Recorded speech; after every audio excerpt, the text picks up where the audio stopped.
They called it love. I called it surrender. From the moment I saw how marriage was idolized, how it was raised above the individual, above becoming, above truth, I knew it would break more souls than it would bind. They told me it was sacred. I saw a trap dressed in tradition, a ceremony of resignation, a velvet-wrapped coffin for the wild spirit. I watched great minds dull themselves for peace. Artists shrink their visions to fit into shared calendars. Philosophers pause their questions to protect feelings. And in all of this sacrifice, this compromise, they smiled. They believed they were winning. But I saw it, the slow death behind their eyes, the untold regrets, the quiet rage, the parts of themselves buried beneath anniversaries and obligations. Marriage doesn't complete you. It contains you. And worse, it convinces you that containment is love, that stagnation is maturity, that fading is noble. It's not. It's betrayal, not of your partner, but of yourself. I've never feared loneliness. I feared forgetting who I am in the comfort of someone else's arms. If there's anything sacred, it's the chaos of becoming, the refusal to be owned, the courage to walk alone again and again into the unknown. That is the true commitment, not to another, but to your own becoming. And marriage, for most, is where that commitment ends. I've watched men chase purpose like dogs after meat. First it was God, then it was nation. Now, it's marriage. They whisper to themselves, if I just find someone to love me, it will. All makes sense. Pathetic. When they kneel to propose, they aren't offering love, they're begging for meaning. But meaning built on another's presence is a sandcastle at low tide. I have seen these men.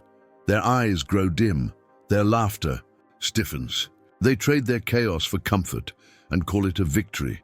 Marriage, in its modern form, is the final act of desperation in a world stripped of transcendence.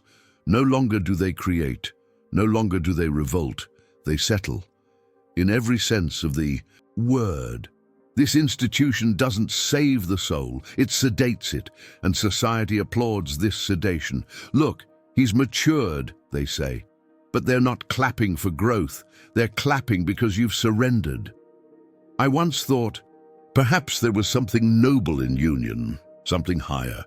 But the older I get, the more I see. It is not union, it is fusion, the kind that dilutes, the kind that erodes. The individual vanishes behind shared bank accounts and IKEA furniture. The Übermensch is not born in comfort. He is forged in fire, not domesticity. And what of those who claim, but I found the one? The one? There is no one. There is only the abyss, and your willingness to scream into it alone. Marriage doesn't end existential dread. It camouflages it with wedding photos and shared Netflix accounts. And slowly, very slowly, the dread returns. But this time you're not free to run from it. They say marriage is a milestone. I say it's a gravestone. Not of life, but of becoming. Of all you could have been, if only you had chosen the harder path, the lonelier, wilder, truer path. Love speaks softly at first. It flatters, it promises. But beneath its poetry lies the oldest form of control, dressed in roses, whispered in I love yous. The moment love becomes institutionalized, it mutates, it demands, it expects, and slowly it begins to chain, not with force, but with guilt. That is the genius of the marital illusion. It makes the prison feel like a palace, and the warden like a savior. I've seen lovers become tyrants with a kiss. One day you're dancing in the storm of passion, the next you're accounting for every hour, every look, every sigh. Jealousy blooms where trust once sat. Possession hides behind the word care. But it's never really about care, is it? It's about ownership. Who do you text? Where were you? Why don't you love me like before? The questions multiply like weeds. Love in marriage becomes less about ecstasy, more about surveillance. The tragedy is not that people change. The tragedy is that they stop pretending not to be what they always were, afraid. Marriage is fear's strategy for survival. Fear of loneliness, fear of chaos, fear of freedom.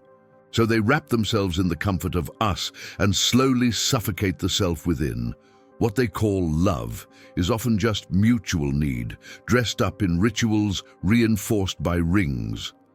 I am not against love. I am against the idol of love. When you worship it, it owns you. When you codify it, it collapses under its own weight. The highest love is wild, untamed, unpromised. It burns because it's free, not because it's secured. And yet, we fear that freedom more than we fear death. So we build cages and call them homes. What frightens me most isn't that marriage can end in heartbreak. What frightens me is that it often doesn't, and people just keep living in a quiet, mutual tyranny, smiling for pictures they don't even recognize themselves in. There was a fire once, a divine restlessness. The artist felt it, in their bones, in their breath. That hunger to create, to destroy, to rebuild meaning from the ashes. But then came marriage, and with it, a quiet voice whispering, "Isn't it time to grow up?" And so, the paintbrush dries, the pen slows, the music softens, not because the artist has run out of vision, but because they've run out of solitude. Art demands space, emotional, spiritual, temporal. Marriage invades that space like ivy on stone. It wraps around the artist's soul and says, share everything. But creation is selfish. It is sacred isolation. The married artist now lives with an audience, one that sleeps beside them, asks what's wrong, needs attention, interrupts. Silence with concern. They mean well, but concern is the enemy of madness, and madness is the midwife of art. They start to censor themselves, not for the public, for their partner. Will they understand this poem? Should I really explore this darkness? And so the edge dulls, the chaos is hidden. And slowly, the artist becomes digestible, safe, no longer a threat to mediocrity, but a participant in it. What they don't see is that every masterpiece was born in some form of rupture.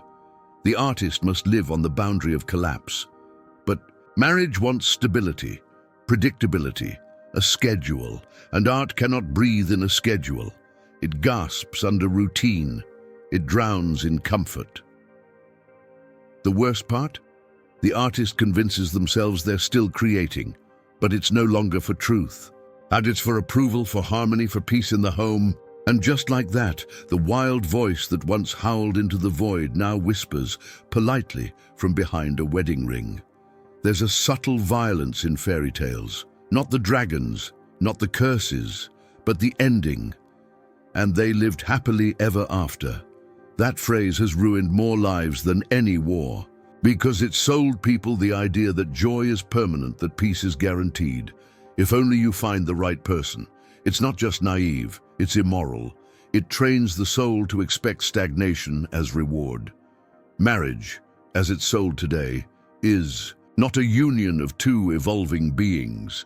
It's a contract that promises emotional immortality, as if love, once signed and sealed, should never wither, never question, never ache. But what happens when it does? When the silence becomes too loud? When the dreams diverge? They call it failure. But perhaps it's just life. Unfiltered, unromantic, true. Morality creeps in and poisons what could have been honest. You made a vow, they say. You must endure. As if endurance in itself is noble, as if clinging to a corpse of a relationship is proof of character. No, that's cowardice in costume. People fear change, and morality gives them the language to justify their fear. They stay not because they love, but because they're afraid of being wrong, and it doesn't stop there. The myth insists, if your love hurts, you must be doing it wrong. So couples hide their pain. They smile in public. They take selfies. While crumbling, the performance becomes more important than the reality. And truth, the only real virtue, is sacrificed on the altar of appearances. If I've learned anything, it's this. The idea of happily ever after is not just false, it's oppressive. It traps people in roles they no longer believe in. And the longer they pretend, the further they drift from the only real happiness, becoming who you truly are, no matter the cost. There's a twisted beauty in how we romanticize ownership. You're mine. I belong to you, they call it devotion. But peel back the poetry and it reeks of control. Marriage in its most celebrated form is a socially sanctioned act of possession. Two people agreeing not to evolve too far without each other's permission, not to desire too wildly, not to drift, not to grow outside the borders they built together. We take something as fluid as human connection and try to freeze it in place. With a ceremony, we plant flags in each other's souls and then wonder why the land turns barren. It's not love that dries up, it's freedom. Commitment, they say, is noble. But when it becomes surveillance of the body, the thoughts, the dreams, it becomes a cage with golden bars. Desire is wild, it's volcanic, it has no rules, no loyalty, no calendar. It erupts when it wants, burns what it wants, and leaves no apology behind. But marriage tries to chain it, to domesticate what was never meant to be tame. You'll only want me, they say, with hopeful eyes. But want doesn't ask for permission. It isn't a loyalty program. It's a storm. And when you build walls around it, it doesn't disappear. It goes underground and festers. I've seen it again and again. The marriage bed becomes a battleground, not of passion, but of expectations unmet. One partner aches for frequency, the other for escape, and they both pretend. Because the truth is unbearable. Desire doesn't respect vows. It doesn't care about anniversaries. It doesn't shrink just because you signed a document in front of your relatives and God. And yet, we moralize it. We call it cheating. When someone's body remembers its wildness, we punish the honest and reward the repressed. But repression is not virtue. It's decay in slow motion. The married often don't stop desiring. They just get better at hiding from their partner, from themselves, until one day they don't even remember what it felt like to be on fire. Sex, once vibrant, becomes transactional. A duty, a schedule. Thursday nights, if the kids are asleep. And even in those moments, it's often not about connection. It's about reassurance. You still want me, right? It becomes a performance of love, not its eruption. There is a deep tragedy here, not in the fading of desire, but in the lie that marriage keeps it alive. It doesn't. It boxes it in, paints it beige, and then shames it when it claws at the door. And somehow, we've come to accept this as normal. There was a time when silence was mine, when I could sit in a room alone and feel the pulse of the universe thudding in my veins.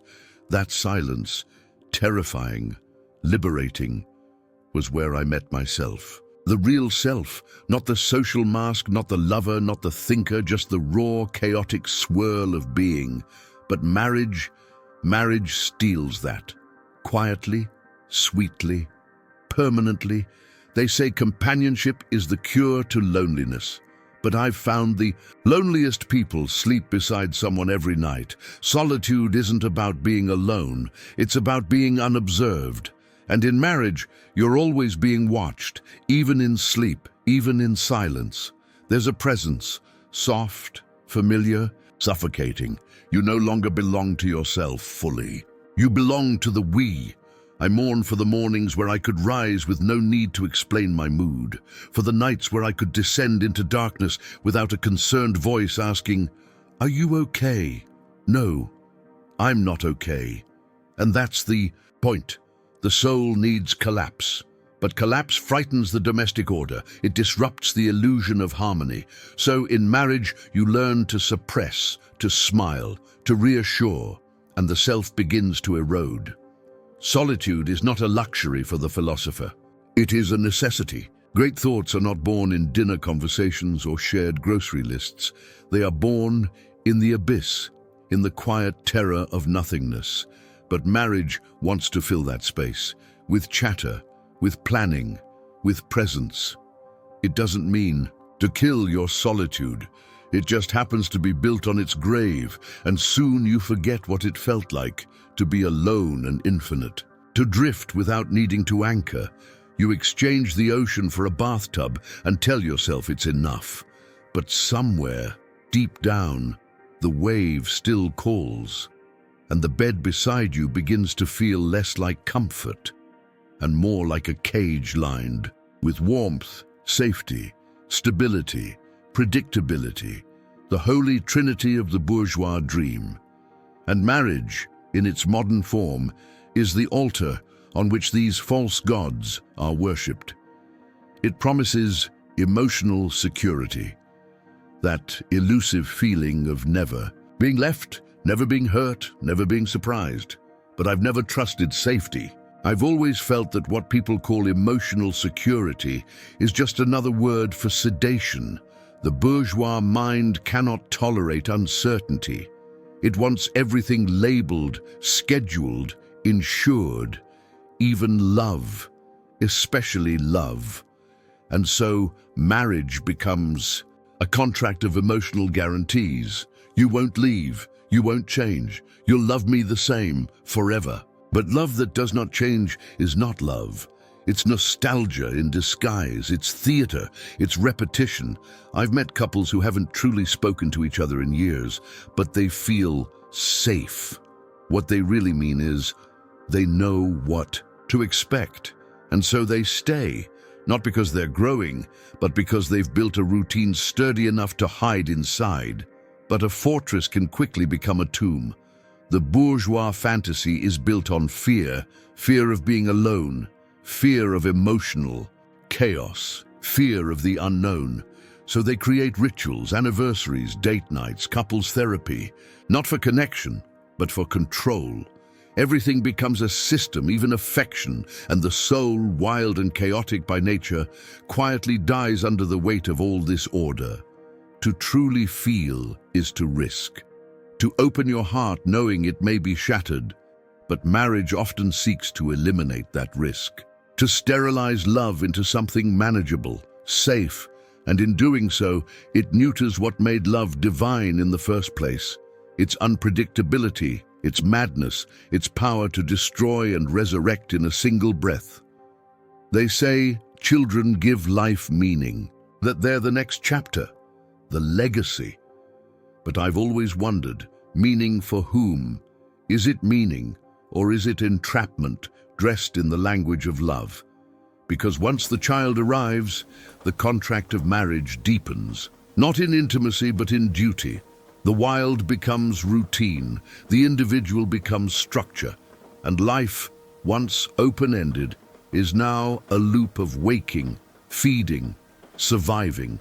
You don't just marry a person, you marry their future, their expectations, their lineage. And when children enter the scene, your life is no longer yours to shape. It becomes a service, a cycle, a repetition, what Nietzsche called eternal return. Not in the mythic sense, but in the tragic. The same diaper, the same scream, the same sacrifice day after day. And they tell you it's beautiful. I don't deny the sacredness of new life, but what I question is the illusion that this life liberates. More often, it shackles. It binds people to jobs they hate, to cities they despise, to people they no longer recognize, all for the sake of providing. The child becomes both the justification and the jailer, and yet society applauds. It calls this maturity, responsibility. It masks the slow death of personal becoming in the glow of birthday candles and school calendars. The artist puts down his brush. The philosopher stops writing. The lovers become logistics managers, and everyone smiles exhausted. What terrifies me is not the chaos children bring, but how easily they are used to silence the chaos within the parent, to drown out the existential ache, to avoid the terrifying question, who would I be if I didn't owe anyone anything? And maybe that's why people keep having children, not out of joy, but out of fear. Fear that freedom might be too much to bear. There's a kind of soul that doesn't fit in frames, that cannot be captured even by love. I've met them, wild eyes, restless hearts, always on the edge of elsewhere.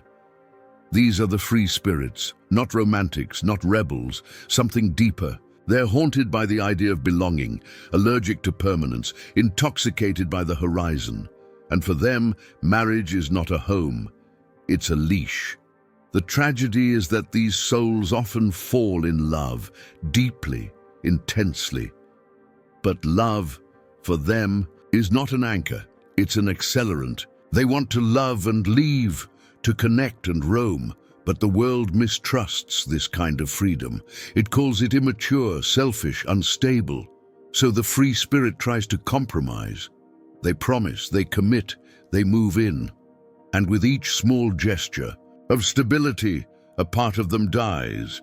You can see it in their eyes, the slow dimming, the laughter that now sounds rehearsed, the sighs they disguise as contentment. They try, God they try, but the walls close in. The routine becomes unbearable, and eventually they do what they always feared they would. They run, and society calls them cowards. But maybe they're the only ones brave enough to honor the call of their soul. I've always felt this tension, the pull between presence and disappearance. Between loving someone and needing the sky more than the skin. It's not betrayal, it's truth. Some souls were not built for forever. They're comets, not constellations. Trying to hold them is like trying to bottle wind and calling it loyalty. Marriage demands too much of the free spirit. Certainty, compromise, stillness. But freedom doesn't apologize. It doesn't stay. And it doesn't belong to anyone, not even the one it loves most. That's not abandonment, that's integrity. We are not static beings, at least we're not meant to be. I've always believed, no, felt that life is a furnace and we are the metal inside it, forever melting, reshaping, becoming. But marriage wants to freeze the process. It wants to take a snapshot of who you were at the altar and stretch that version of you across decades. That's not love. That's embalming. I've seen people with wild potential settle into roles that slowly suffocate their essence. Not because they're weak, but because the institution demands it. You become someone's husband, someone's wife, someone's co-parent, and with each label, your edges round off. The flame dims.